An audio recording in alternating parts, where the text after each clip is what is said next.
We are going to get to the bottom of what happened in the past. We want to know, where is it radioactive, and what is the source of radiation off the coasts of Europe?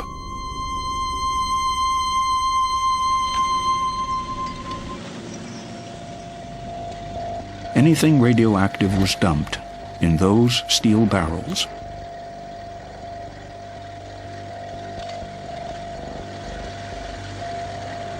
Contents: low-level radioactive waste from hospitals, but also radioactive waste from nuclear plants across Europe. For decades, the nuclear industry has used the sea as a dump site.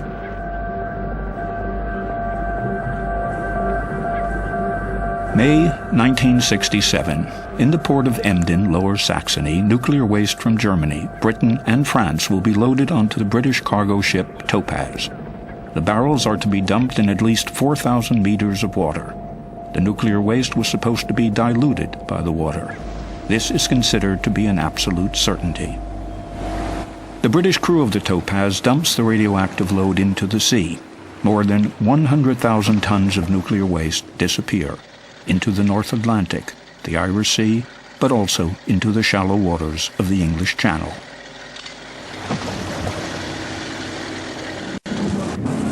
Then in the mid-1970s, Greenpeace stages various actions and raises awareness about these dumping activities. An outcry resounds across Europe.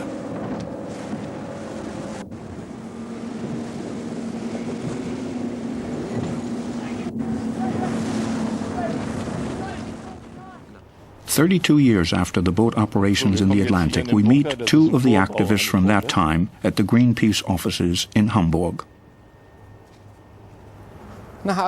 Harold Zindler and Roland Hipp haven't seen one another for a long time.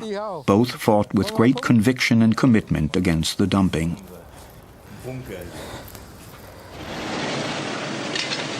We show Harold Zindler the video footage. Even today, years later, a chill runs down his spine. This is cynical. But the nuclear industry was unmoved by the Greenpeace actions. The dumping continued. Environmentalists were criminalized and attacked.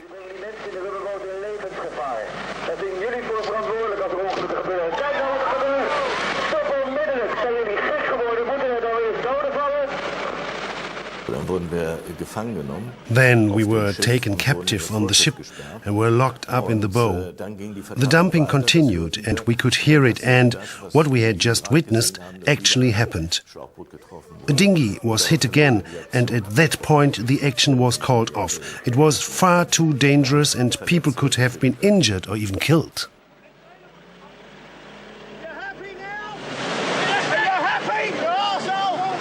These events took place more than 3 decades ago. What has happened to the nuclear waste down there on the ocean floor since then? Who knows anything more about it? Come in. Thank you. We meet with a nuclear physicist, John Large, in London. He was involved in the development of a British atomic bomb in the 1960s and knows a lot about the dumping, particularly by the military.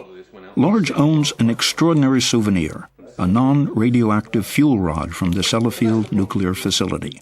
Fuel rods of this kind were sunk deep in the ground. Large tells us something surprising. The men on the ship were being exposed to radioactivity while they were on the ship. So the ship was making its way to its dump site. Those men were like ticking clocks. The longer they stayed near the waste, the better. So it was on the captain to actually reach his allocated dump site within a certain time. If the ship ran into weather difficulties or was making a bad headway, it was slow, the captain was not concerned necessarily about where to dump the waste, but the time that the crew were being, and himself, were being exposed to radioactivity. So when the clock ran out, that's when they dumped. So there can be no assurance that the radioactive waste was dumped where the civil servants said it was dumped. So how can these barrels ever be located for, say, control purposes?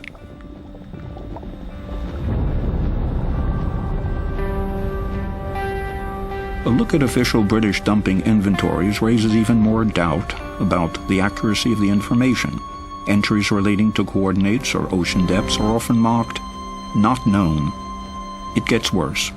Even when it comes to information regarding radioactivity, we repeatedly read, not known, not known, not known.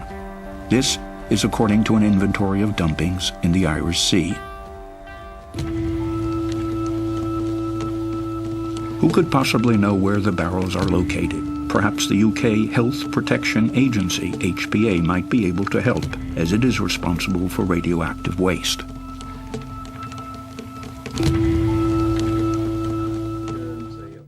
We meet Dr. John Cooper, departmental head of the Center for Radiation, Chemical and Environmental Hazards. He knows all about the problem of dumped nuclear waste barrels. Can it really be that the dumping inventories are incorrect? I would be surprised if there were other disposals which were not included, but of course you cannot completely exclude that. The military did never tell you what they dump. So what do you do with this fact? Well, I think at some point you have to rely on the information you've got.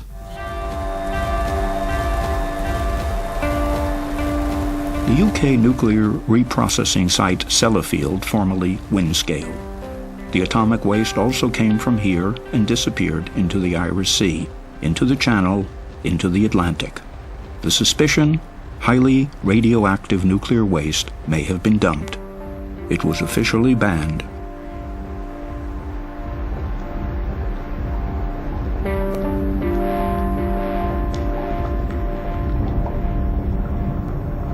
If you look at the inventories, the analysis of materials that have been recovered from the seabed that have only come from dumping, not atmospheric testing, from dumping, there's no doubt in my mind that high-level waste has been physically dumped at sea.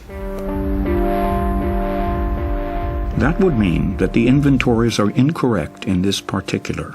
How could such errors occur? Are they actually errors at all, or was it intentional?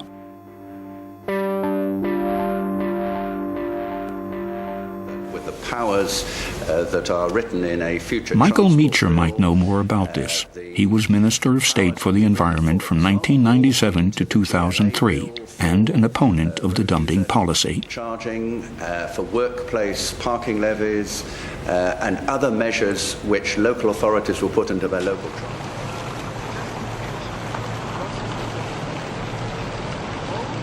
Today, the former senior minister in Tony Blair's cabinet is an ordinary backbencher. We show him the inventories. Who made false statements? Who knew anything about the dumpings? I'd be very glad to have a copy here, and it's often likely to be a minor. The Commission will give guidance and advice to ensure. I suspect that that was an agreement between the Ministry of Defence, the Army and the nuclear industry. I presume this was, I won't say a plot, but this was an agreement between them all to do something which they would rather not anyone knew about. And that's why it's now impossible to get the information about exactly what was dumped and where it was dumped. I think we have a pretty good idea where it was dumped, but we don't know, and the quantity of it we certainly don't know, and the effects of dumping that in the sea over decades or centuries, again, we don't know. I mean, this is a sort of conspiracy. Even Greenpeace didn't know at that time how bad it was, but the protests were successful. The dumping of nuclear waste was forbidden worldwide in 1993. Greenpeace activists were celebrated as heroes, as in the case here in Vigo, Spain. For more than half a century, barrels of nuclear waste had been dumped into the sea in keeping with the motto at the time: the solution of pollution is dilution.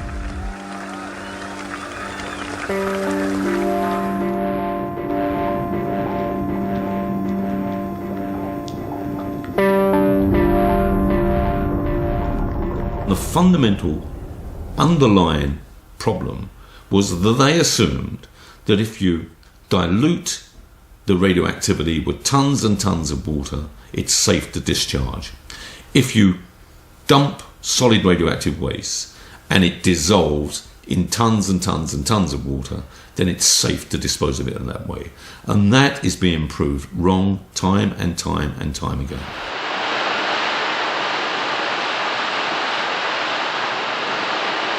The first evidence that dangerous, highly toxic waste, which has accumulated over the years, simply doesn't disappear through dilution, was gathered by experts after an exploratory trip in the mid-1980s. Germany sent the research vessel Walter Herwig to the Atlantic dump sites. The disposal points were examined. In so doing, the scientists inadvertently salvaged 9 barrels. The researchers found plutonium in the water, in the seabed, and in the fish.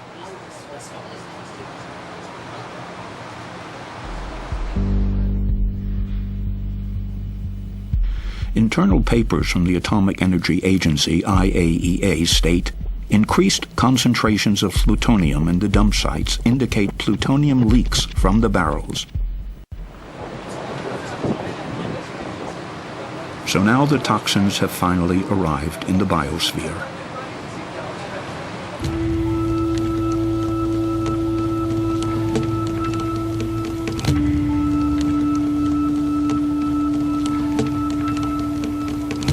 Monaco, seat of the IAEA's marine laboratories. Biologists here are researching the dangers of nuclear waste in the sea.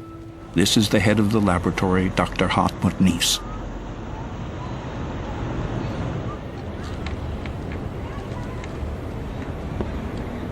The experts feed contaminated food to marine animals. They want to find out how it will affect the organisms. Dr. Nies and his colleagues are also in charge of the barrels of dumped nuclear waste.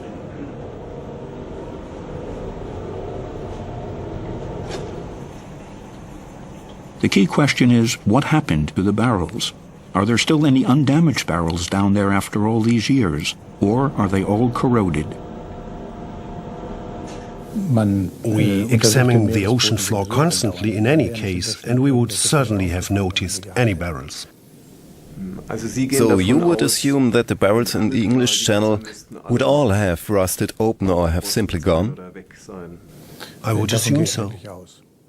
And if you would now find undamaged barrels, wouldn't it be better to salvage them?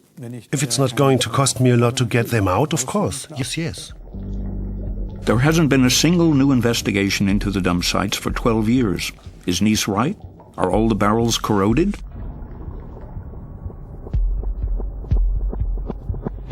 We decide to have a look for ourselves.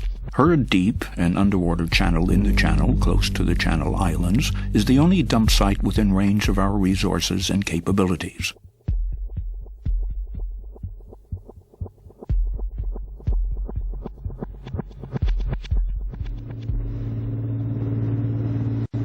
We have chartered a boat.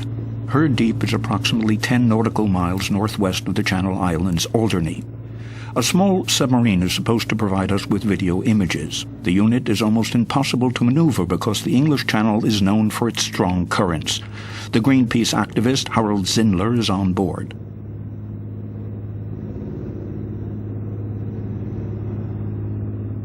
If I had the resources, I would fetch up a barrel immediately and dump it on the doorstep of those responsible.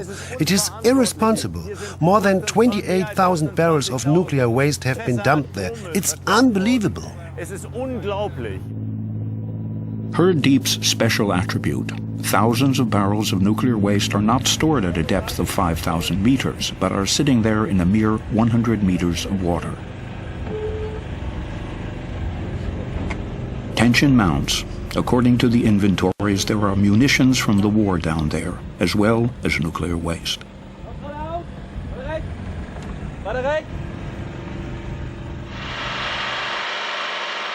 What are we going to find?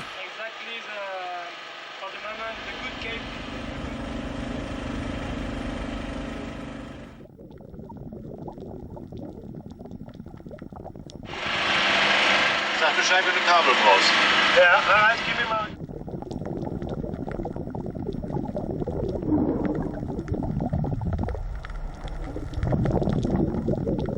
We filmed a nuclear waste barrel on the first dive, undamaged.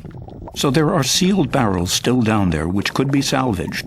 Of course, we are not permitted to salvage the barrel.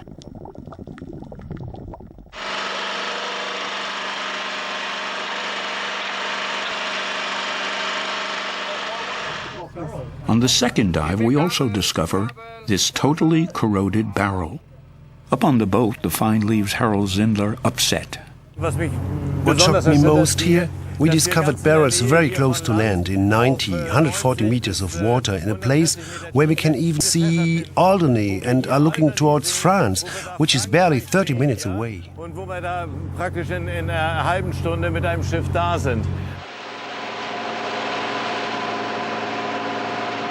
We return to Alderney. What does this find mean for the residents of the island?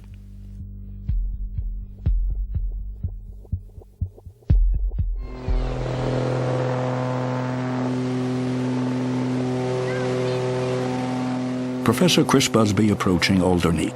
The physicist was here decades ago. A doctor had asked him to come. There was an unusually high incidence of cancers on the island. Busby has been actively campaigning against the dangers of nuclear radiation for years now. He is regarded as something of an enfant terrible, stubborn and awkward. Rather than to listen to his pointed opinions, he is the sort of person whom the authorities prefer to stigmatize.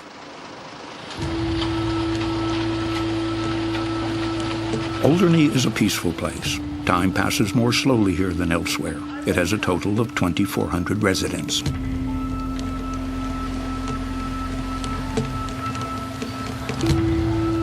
The island is also a refuge for well-to-do British pensioners. But the place may not be as idyllic as it at first seems.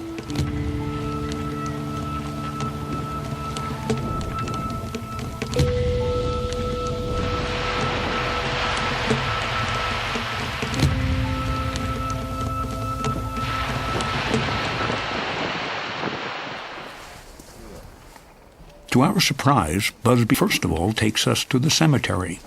According to the thesis, you have to look for the victims. That will tell you more than any maximum radiation levels.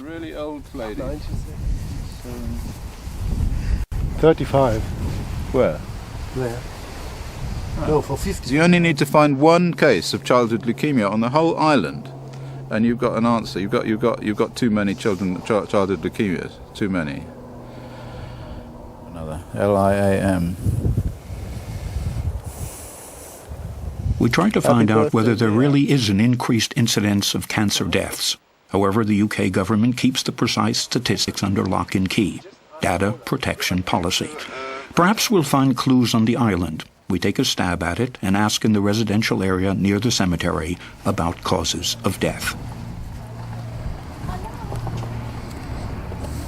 One of the estate agent's first wives died from a brain tumour, and then when we came over a few years ago, his second wife has had a brain tumour, but I think she's all right now. And there was actually a series on the television in England about operations where they filmed them live, and they filmed a chap having a brain tumour removed, and we found out that he was from Alderney, and he in fact died last year. But I think there's been a child here, at least one child with a brain tumour. We're going back to England. Statistically speaking, this would be very noticeable, but the authorities have only one thing to say to Chris Busby. Everything is fine. Wow. You're right. Watch out. The professor goes with us to the beach. He wants to measure radiation. The competent UK authorities argue that both the quantity and levels of radiation were far too low to cause harm to people.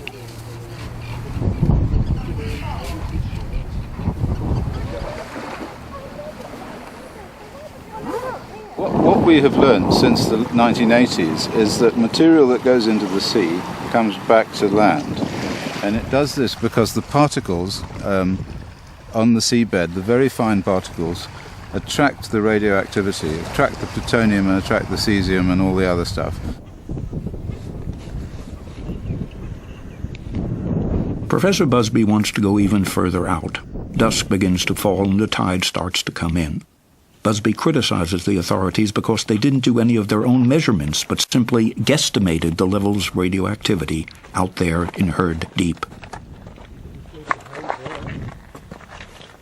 I would expect to find cesium-137, ruthenium-106, a whole load of stuff.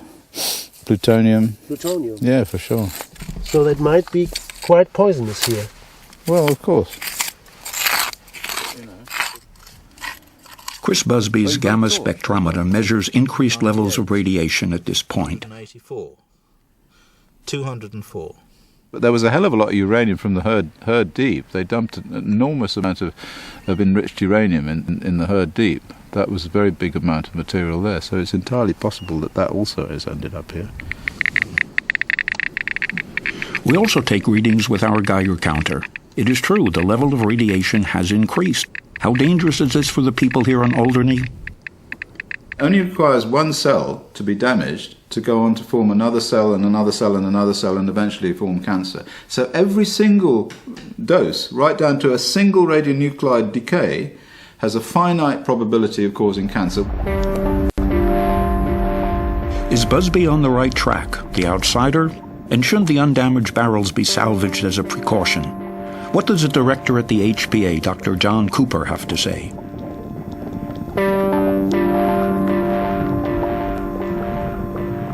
I don't think there was a great risk, a significant risk from the disposals at Herd Deep. Even if it is only 100 meter. Yeah, it's probably something you wouldn't do these days. I think the best way of approaching this is to leave the material where it is. We chase up the Atomic Energy Agency, competent in these matters. How does the agency evaluate the dangers of these dumped barrels?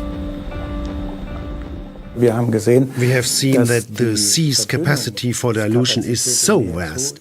We have seen in the discharges from Sellafield and La Hague, which have drifted with the currents over many years, that if this water were not seawater, then it would be suitable as drinking water.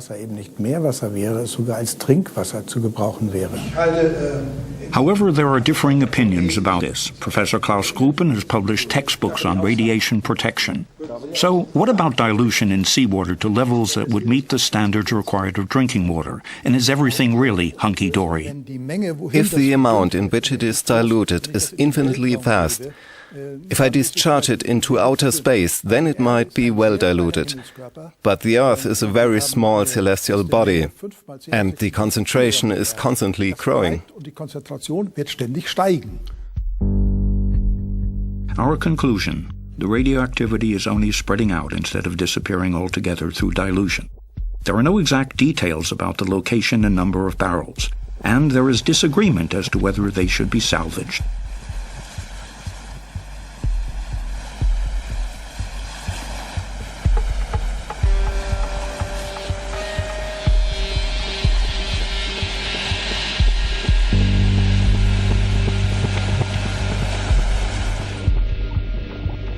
The dumping of nuclear waste in the sea was banned worldwide in 1993, yet the nuclear industry has come up with other ways.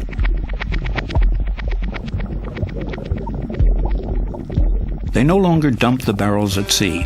They built kilometers of underwater pipes through which the radioactive effluent now flows freely into the sea.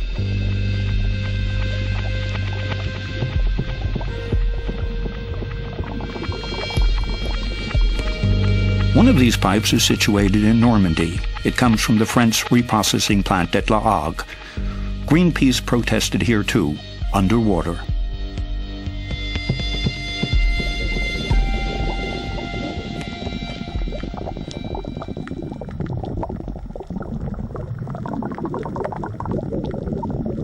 To environmentalists, the matter is clear-cut.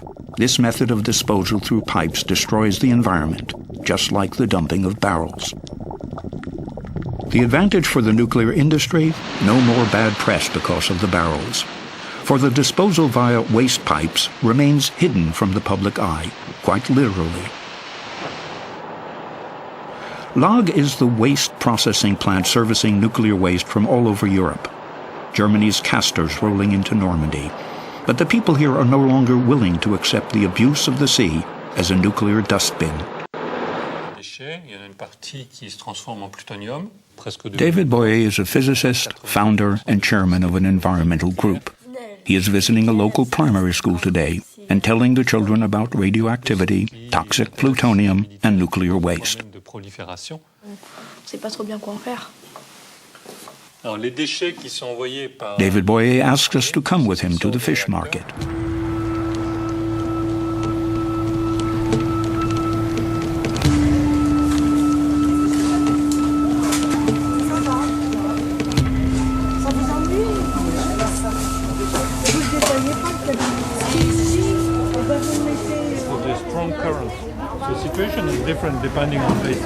The physicists criticized the assessment criteria relating the health of marine organisms.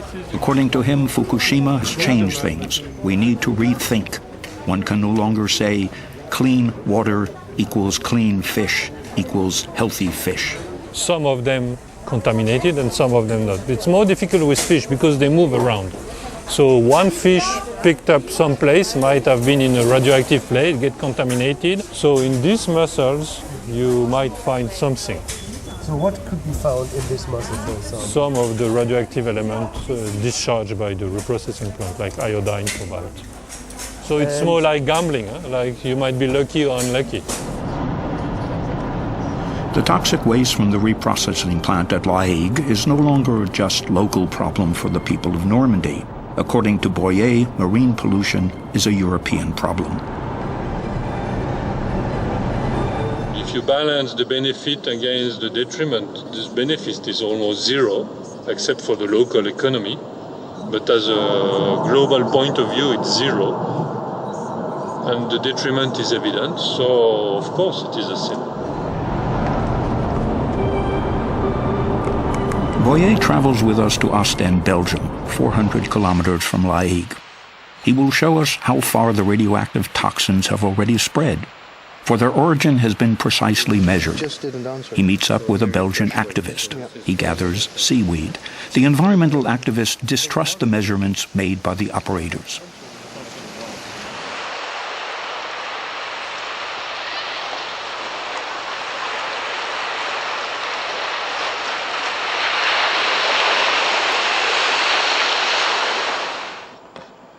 Boyer travels with us to Holland. He wants to collect seaweed samples for his lab here as well.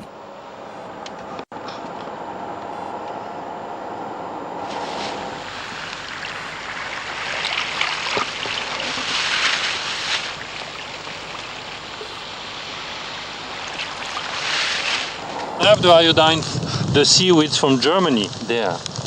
We collect, this was sent to Accra by a German friend of us who was worrying, is there iodine contamination from La Hague up to Germany? And the answer is yes. We find iodine in the seaweed up to Germany.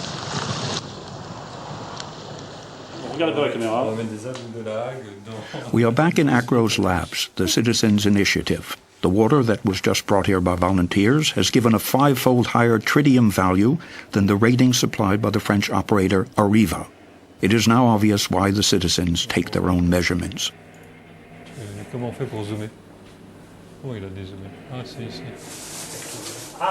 David Boyer has brought some marine animals from the market. Pierre Babet, a molecular biologist, tells us what happened to the animals.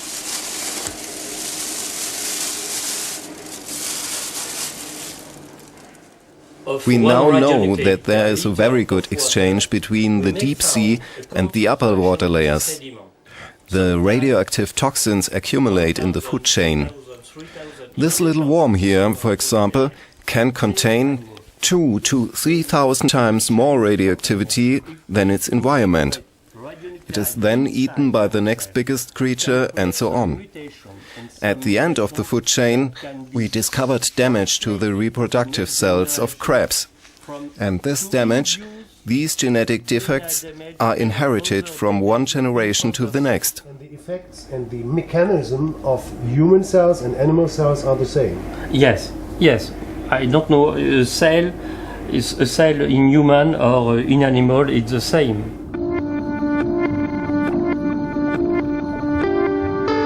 Highly toxic plutonium is found in gray seals off the coasts of Europe.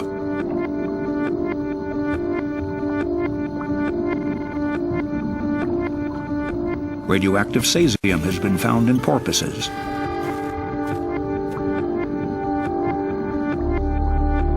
The animal impact upon future generations is unknown, so marine biologists insist Every animal must be protected from radioactivity.